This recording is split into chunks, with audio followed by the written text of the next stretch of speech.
tous, je vais corriger un exercice type bac sur le chapitre mouvement dans un champ de pesanteur. Et cet exercice, c'est l'étude du vol d'une balle de golf. Donc on te dit, la société allemande Autobock, spécialisée dans les aides à la pratique du sport pour personnes handicapées, a mis au point un fauteuil roulant destiné aux golfeurs pour qu'ils puissent plus facilement effectuer leur swing, mouvement permettant de frapper la balle avec la tête du club. Quel est l'objectif de l'exercice? C'est d'étudier le vol d'une balle de golf qui va être frappée par un joueur handicapé et de déterminer comment il doit adapter son geste pour que la balle retombe au plus près du drapeau visé, plus près de la cible. Alors, quel sera le système étudié?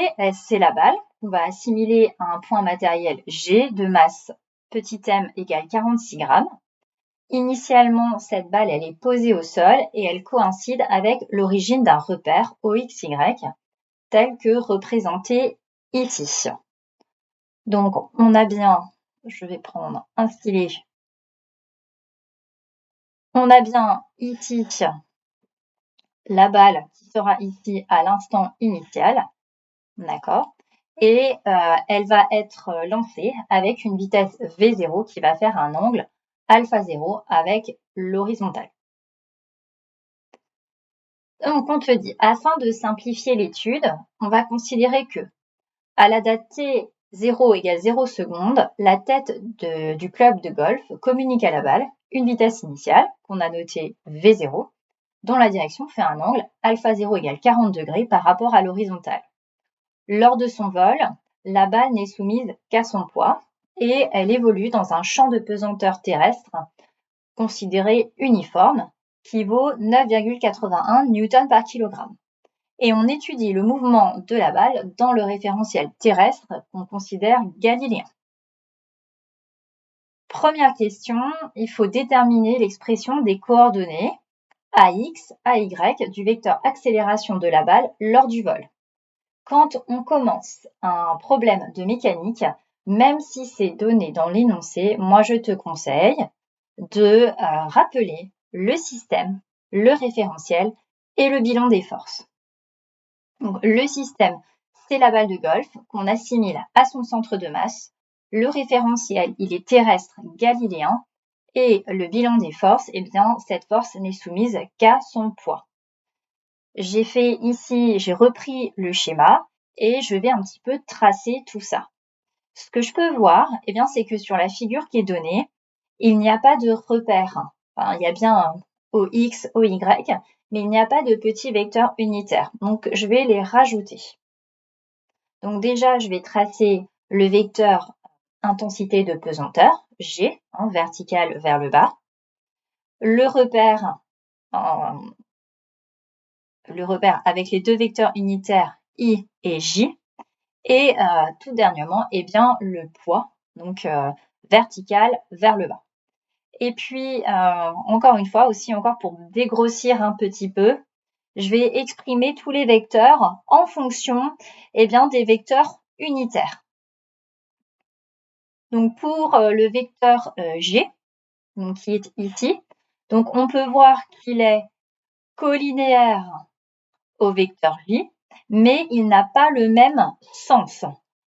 Donc, quand on a un vecteur qui est collinéaire à un vecteur ici unitaire, on va mettre moins parce qu'ils n'ont pas le même sens, G qui va représenter la norme du vecteur G, et J puisqu'il est quand même vertical.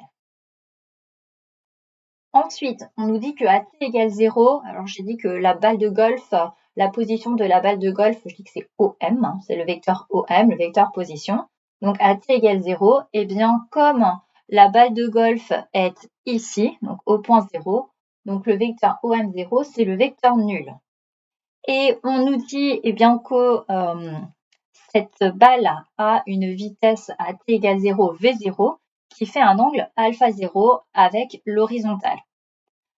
Pour ceci, pour trouver l'expression du vecteur vitesse, il faut projeter. Il faut projeter ce vecteur. Alors, je ne vais pas expliquer aujourd'hui comment on fait. Moi, je l'ai déjà traité dans un exercice, j'ai conseillé à mes élèves de connaître cette expression. Donc le vecteur V0, ça va être la norme du vecteur V0, que j'appelle V0, fois cosinus alpha, vecteur unitaire I, plus V0, sinus alpha, vecteur J.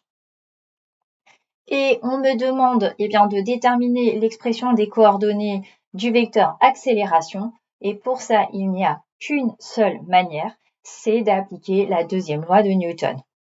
Donc, on est parti. D'après la deuxième loi de Newton, qu'on applique à la balle de golf dans le référentiel terrestre qu'on suppose galiléen. Que dit cette loi? Elle dit que la somme des forces extérieures appliquées à la balle, c'est la masse de la balle fois l'accélération du centre de masse. La seule force appliquée à la balle, c'est le poids. Donc le poids, c'est bien la masse fois le vecteur accélération. L'expression du poids, tu dois la connaître. C'est la masse fois le vecteur intensité de pesanteur. Tu peux ainsi simplifier ici par la masse, c'est-à-dire que tu peux diviser par la masse de part et d'autre de l'expression. Et tu en déduis que le vecteur accélération, c'est le vecteur intensité de pesanteur. Le vecteur intensité de pesanteur, rappelle-toi, j'avais dit que c'était moins g fois le vecteur j. Donc, ça veut dire que c'est 0 vecteur i moins g vecteur j. Ça veut dire que les coordonnées du vecteur g sont 0 et moins g. Comme le vecteur intensité de pesanteur est égal au vecteur accélération, ils ont donc les mêmes coordonnées. Donc, on en déduit les coordonnées du vecteur accélération qui vont être 0 moins g. Deuxième question, en explicitant le raisonnement, déterminer les équations horaires de la vitesse puis celles de la position de la balle. Donc pour ça, il va falloir faire un lien. J'ai rappelé ici les coordonnées du vecteur accélération. Il va falloir faire un lien entre le vecteur accélération et le vecteur vitesse. Donc ce lien, il faut le rappeler. Donc je le rappelle ici. Tu dois savoir que le vecteur accélération, c'est la dérivée du vecteur vitesse par rapport au temps. Si on exprime le vecteur accélération dans la base i, j, c'est bien ax de t vecteur i plus ay de t vecteur j. Si tu exprimes la dérivée du vecteur vitesse par rapport au temps dans la base i, j, ça te donne la dérivée de vx de t par rapport au temps vecteur i plus la dérivée de vy de t par rapport au temps vecteur j. Et ce qui est de même couleur, c'est identique. Ce sont les mêmes coordonnées. Et grâce à ça, par intégration, tu vas pouvoir déterminer Vx de t et Vy de t. Donc, par intégration, on va essayer de comprendre comment j'ai fait. Que sais-tu? Tu cherches Vx de t. Donc, tu cherches une fonction. Que sais-tu de cette fonction? Tu sais que sa dérivée par rapport au temps, ça vaut ax de t, c'est-à-dire ça vaut 0. En d'autres termes, tu cherches une fonction dont la dérivée par rapport au temps est nulle. Cette fonction, c'est une constante. Parce que si tu dérives une constante par rapport au temps, ça fait 0. Pour Vy de t, que sais-tu de Vy de t? Tu sais que la dérivée de Vy de t par rapport au temps, ça vaut ay de t. Or, ay de t, ça vaut moins g. Donc, tu cherches une fonction, Vy de t, dont la dérivée vaut moins g. La fonction, c'est moins gt plus une constante. Alors, si tu n'es pas sûr de toi, tu vérifies. Si tu dérives une constante par rapport au temps, ça fait 0. Si tu dérives moins g fois t par rapport au temps, ça fait moins g. Donc, si tu dérives Vy de t par rapport au temps, tu retrouves ay de t. Maintenant, il faut trouver la valeur des constantes. Ici, tu as l'expression du vecteur vitesse à n'importe quel instant. Or, tu sais que à t égale 0, la vitesse, le vecteur vitesse, c'est V0, et tu connais ses coordonnées. c'est V0 cos alpha, V0 sinus alpha. Donc, tu vas essayer ici de trouver les coordonnées du vecteur vitesse à t égale 0. Donc, pour ça, tu vas remplacer le temps par 0. Donc, si on remplace dans Vx de t le temps par 0, ça donne la constante 1. Bon, j'ai mis 2 fois constante 1, ça sert à rien. Or, mais qu'est-ce que tu sais? Tu sais que à t égale 0, Vx de 0, ça vaut V0 cos alpha. Donc, avec cette expression, ça vaut constante 1, et avec cette expression, ça vaut V0 cos alpha. Eh bien, ça veut dire que la constante 1 vaut V0 cosinus alpha. Maintenant, pour Vy de t, eh bien, tu remplaces t par 0. Donc, ça va faire moins g fois 0, 0, plus constante 2. Donc, ça donne constante 2. Or, qu'est-ce que tu sais? Eh bien, tu sais que Vy de 0, alors ça vaut constante 2, mais ça vaut aussi V0 sinus alpha, ce qui fait que tu en déduis la valeur de la constante 2, V0 sinus alpha. En remplaçant les constantes par leur valeur, tu en déduis les coordonnées du vecteur vitesse. Vx de t vaut V0 cos alpha et Vy de t, ça vaut moins gt plus V0 sinus alpha. Maintenant, on te demande bien dans la question de trouver les équations horaires du mouvement. Donc pour cela, il va falloir rappeler une relation entre le vecteur vitesse et le vecteur position. Le vecteur vitesse, c'est la dérivée du vecteur position par rapport au temps. Si on exprime le vecteur vitesse dans la base ij, ça va donner Vx de t vecteur i plus Vy de t vecteur j. Maintenant, si on exprime la dérivée du vecteur position par rapport au temps, dans la base ij, ça donne la dérivée de x de t par rapport au temps vecteur i plus la dérivée de y de t par rapport au temps vecteur j. Or, ces deux vecteurs sont égaux. Ça veut dire qu'ils ont les mêmes coordonnées. Donc, ça veut dire que Vx de t, c'est la dérivée de x de t par rapport au temps, et Vy de t, c'est la dérivée de y de t par rapport au temps. Eh bien, ceci, ça va te permettre de déterminer x de t et y de t. Comment? Eh bien, en procédant par intégration, en trouvant une primitive. Alors, comment est-ce qu'on va faire? On va prendre x de t.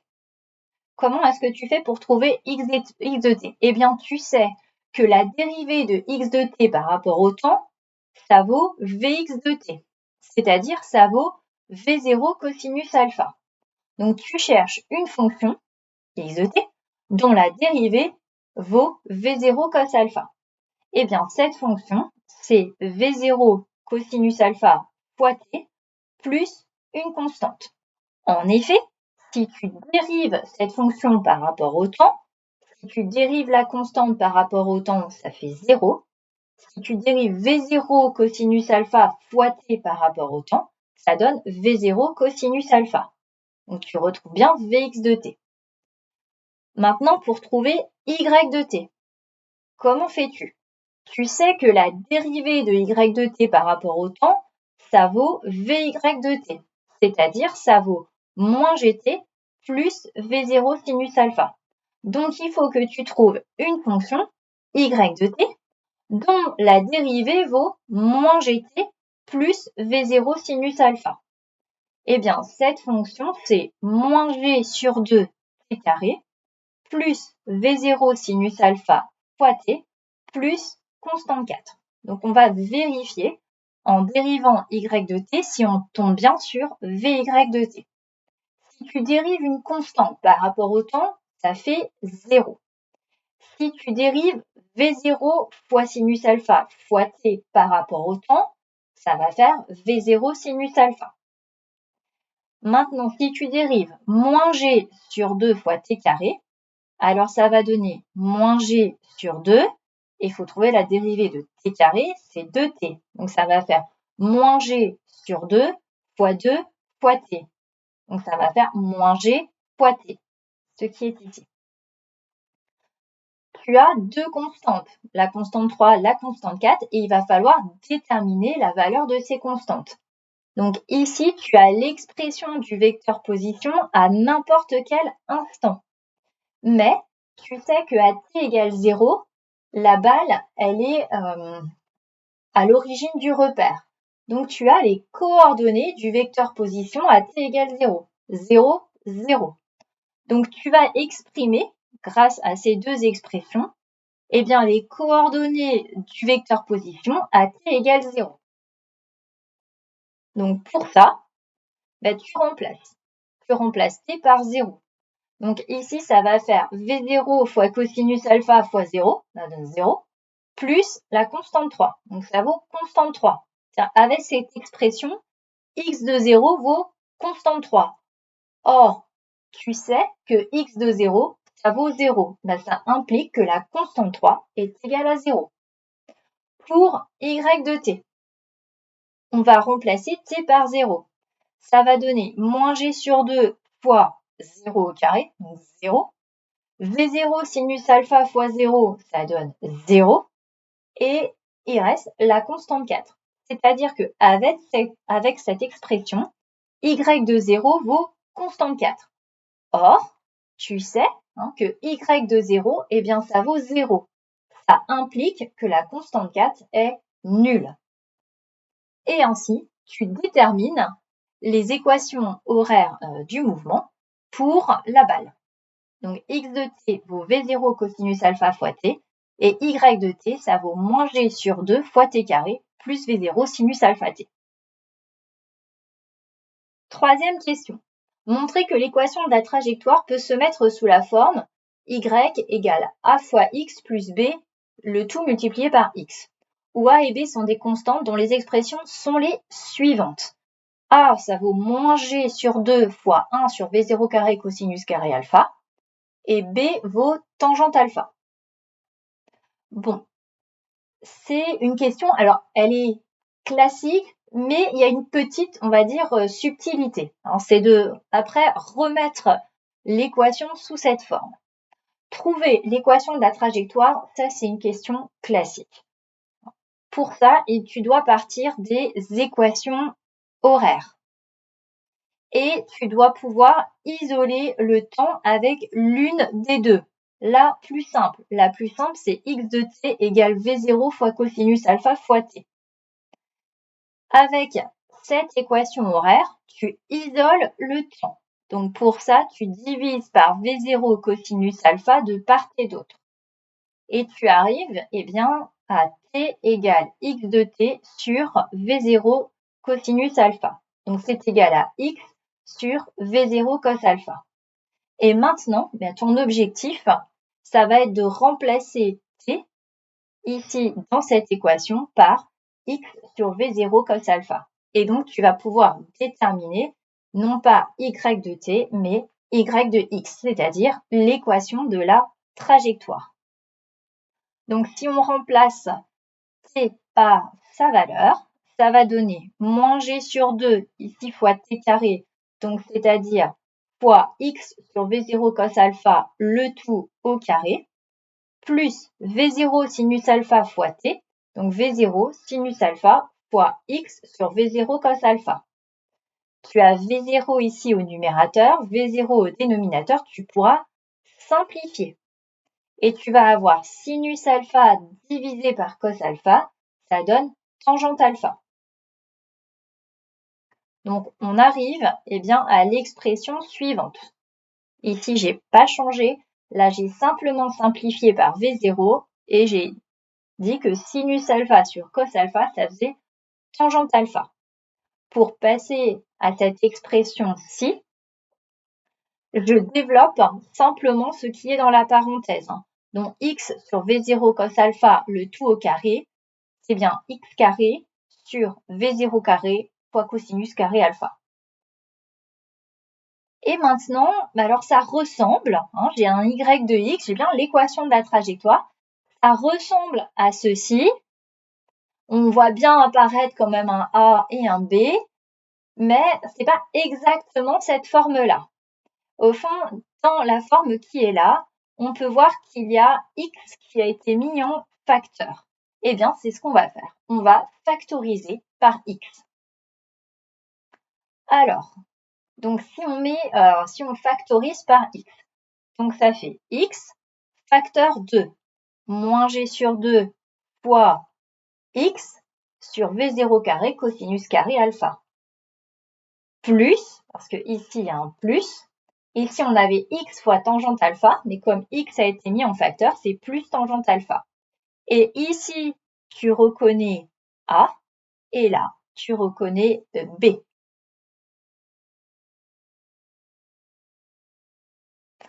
Alors, on admettra que le golfeur est capable, avec le club utilisé, de communiquer à la balle une vitesse initiale de valeur maximale, 27 mètres par seconde. On parle alors d'un plein coup. Déterminer les valeurs des constantes A et B, et pour cette valeur maximale de vitesse initiale. Donc, on va tout simplement remplacer. Alors, pour le A, il y a un moins, hein, donc on met moins. G, c'était 9,81. On a 2 fois la vitesse, c'est 27 mètres par seconde au carré, fois le cosinus de 40 degrés, c'est le cosinus qui est au carré, c'est pas 40 qui est au carré. Donc cosinus 40, le tout au carré. Et tu trouves moins, avec deux chiffres significatifs, moins 1,1 fois 10 puissance moins 2 par mètre. Alors, je vais revenir sur le par mètre. Et pour B, B, ça va les tangentes alpha, donc ça vaut tangente de 40 degrés, ça vaut 0,84 avec deux chiffres significatifs. Alors, pourquoi j'ai mis par mètre ici et ici, j'ai pas mis d'unité? Alors, on regarde. Y, c'est exprimé en mètres. X, c'est exprimé en mètres. Donc, ça veut dire que ici, AX plus B, ceci ne doit pas avoir d'unité. Bon, ça veut dire que B n'a pas d'unité. B n'a pas d'unité. Et ça veut dire aussi que AX ne doit pas avoir d'unité. Or, X est en mètres. Donc, pour annuler les mètres, il faut des par mètres. C'est pourquoi j'ai mis que A s'exprimait en par mètre. Alors, après, suite à un plein coup, la balle retombe au sol à une distance maximale. Le golfeur peut adapter son geste afin que la portée du tir soit plus faible. On parle par exemple d'un quart de coup, lorsque la distance vaut un quart de la distance maximale. D'un demi-coup, lorsque la distance parcourue vaut la moitié de la distance maximale, et ainsi de suite. Et nous, on a notre golfeur qui souhaite que sa balle retombe 3 mètres avant un drapeau qui est situé à 60 mètres de la frappe. Donc ça veut dire qu'il voudrait que sa balle, elle retombe à 57 mètres. Et on te demande de déterminer si le joueur doit jouer un plein coup, un trois quarts de coup, un demi-coup ou bien un quart de coup, en considérant que l'angle de décollage conserve la même valeur, alpha 0 égale 40 degrés, quel que soit le coup réalisé avec ce club. Les candidats sont invités à prendre des initiatives, etc. Donc, il va falloir raisonner, si on regarde bien, il faut raisonner sur des distances. Quand on dit qu'on a un plein coup, la balle, elle retombe au sol à une distance maximale. Ce que je te propose, c'est de calculer la distance maximale d'un plein coup. Et on verra. Donc, pour un coup, moi j'ai mis un coup plein ou un plein coup, la balle, je dis qu'elle va retomber en XP. Donc, ça veut dire que quand X vaut XP, alors Y de XP vaut 0, puisque la balle, elle est au sol, elle n'a pas d'altitude. Et pour un coup plein, Y de X, je te rappelle, c'était X facteur de AX plus B. J'ai tout simplement remplacé A par sa valeur, moins 1,1 fois 10 puissance moins 2, et B par sa valeur, 0,84. Et je cherche, pour un coup plein, c'est-à-dire pour Y de XP, quand est-ce que ceci s'annule? Puisque quand la balle sera retombée après le coup plein, son altitude est nulle. Donc, je cherche à annuler cette expression. Il y a deux solutions. Soit XP vaut 0, ça c'est normal, c'est juste avant de frapper la balle, c'est à t égale 0, soit j'ai tout ceci qui vaut 0. Et pour trouver la solution de cette équation, il va falloir déterminer quand est-ce que moins 1,1 fois 10 puissance moins 2 fois xp plus 0,84 vaut 0. Donc, c'est ce que je mets. Il y a deux solutions pour cette équation. Soit xp vaut 0 mètres, soit on annule tout ceci. Alors, pour ceux qui veulent l'équation, ça va donner xp égale 0,84 divisé par 1,1 fois 10 puissance moins 2. Et là, tu trouves 76 mètres. Qu'est-ce que ça signifie? Ça signifie que pour un coup plein, la balle, elle retombe à 76 mètres. Or, la balle, elle doit parcourir 57 mètres. Je te rappelle que le golfeur, il voudrait que la balle, elle retombe 3 mètres avant le drapeau. Donc, c'est-à-dire 57 mètres. Et tu peux constater que 57 mètres, c'est 3/4 de 76 mètres. Donc, ça veut dire que le joueur doit effectuer un 3/4 de coup. Voilà, j'espère que cette correction t'a aidé.